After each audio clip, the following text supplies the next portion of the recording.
People online love old stuff.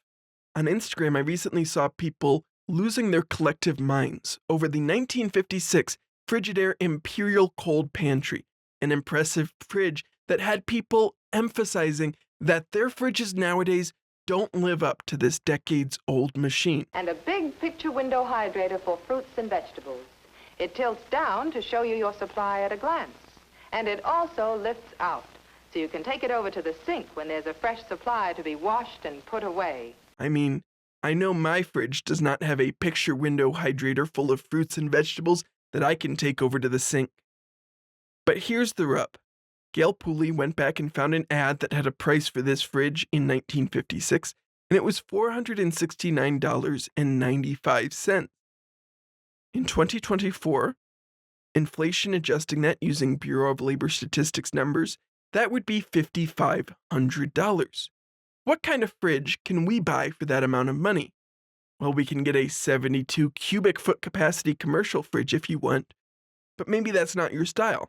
How about a 26 cubic foot KitchenAid with a built-in water dispenser, something that they did not have on the cold pantries, with 3 different drawers for your freezer and money left over? Not your style? How about a 28 cubic foot capacity cafe brand fridge with special temperature adjusted drawers, extra freezer components, and unlike the cold pantry, dual evaporators? Looking at Frigidaire specifically, just to compare to them, their most expensive top freezer refrigerator, $1,000. Now, it may lack the Imperial's removable picture window hydrator, but it does have the space-wise organizational system if you really need marketing gobbledygook in your refrigerator. Now, perhaps we're like, people don't get top freezer fridges at the top of the line anymore, so we compare to Frigidaire's 4-door options, and even still, the most expensive one is $2,500. And hey, if you need marketing gobbledygook, they've got a custom flex temp drawer. Maybe you're not a high roller like that. I'm not. My fridge was less expensive than these. It's a 21 cubic foot capacity Samsung fridge that we got in 2020 on sale, and it was under $1,000. You can get about 5 of these for the cost of the old Imperial Pantry. Now, of course, you don't need 5 fridges.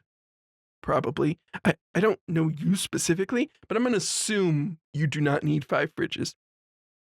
I'm not Technology Connections, so I'm not going over the refrigeration cycle during this video, but watch this video from him. It's great. The Appliance Standards Awareness Project, though, used data from the Association of Home Appliance Manufacturers to create this chart. The reason I am showing this is because it shows that in the early 70s, you could run 4 modern fridges for the amount of energy a fridge took back then. And that was after a decade and a half of improvement over the Imperial Cold Pantry.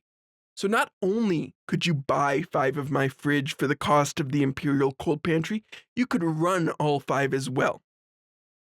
Then we have to talk briefly, I promise briefly, about refrigerants. Old refrigerants were often really bad for our health. These things included ammonia, sulfur dioxide, sometimes just propane. Eventually, these were replaced, thanks in part to Frigidaire researchers who created things like the Imperial Cold Pantry. They were replaced with chlorofluorocarbons and hydrochlorofluorocarbons, which you might know as the things which destroyed the ozone layer. Why am I belaboring this? Because this nostalgia destroys people's ability to accurately judge and appreciate things. You're watching an advertisement. It is meant to convince you this fridge is special. And you are watching it and going, oh, wow, that's special.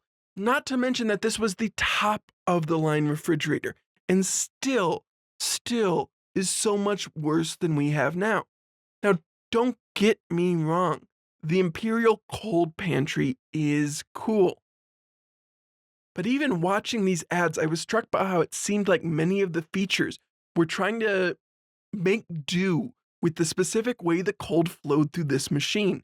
It's not a dual evaporator system. They were pumping the cold in at one point and it was moving through the fridge. And so things had to be placed in certain areas to get their appropriate amount of cold.